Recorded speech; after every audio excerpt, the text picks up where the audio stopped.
Some breaking news from Capitol Hill now. The stalemate over the next House Speaker looks like it could stretch into the weekend.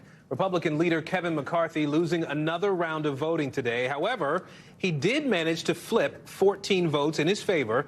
It's not enough to get him the gavel, though. NBC News Capitol Hill correspondent Ryan Nobles joins us now.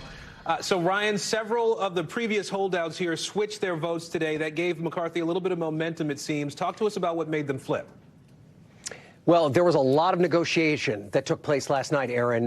Members of this breakaway caucus were in and out of offices talking to allies of Kevin McCarthy, trying to find a place where they would all feel comfortable casting a vote for Kevin McCarthy as Speaker. And after many of them did, they talked about how they believe they've gotten to a place where they can trust Kevin McCarthy as a Speaker because they have levers of accountability that will force him to comply with some of their requests once he takes the speakership. And that was certainly enough for somewhat of a sea change of votes to move to McCarthy's side. But as you rightly point out, Aaron, this is a matter of just a few votes here or there to push McCarthy over the top, and he is just not there quite yet. There are still 6 holdouts. He likely needs to flip at least 2 of them, depending on how many people are sticking around to vote. And right now, as I look out on the House floor, it appears that they are voting on a motion to adjourn and come back tonight at 10 o'clock. So that appears to be the window that Kevin McCarthy will have to try and lock down these final votes with the hope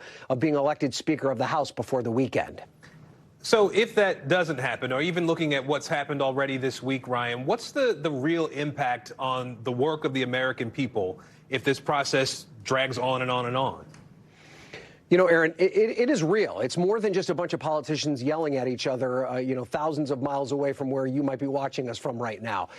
There is an inability for any of these members of Congress to get national security briefings, members that sit on the Intelligence Committee.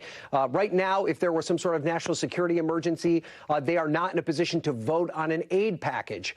There essentially is no House of Representatives until the Speaker is elected.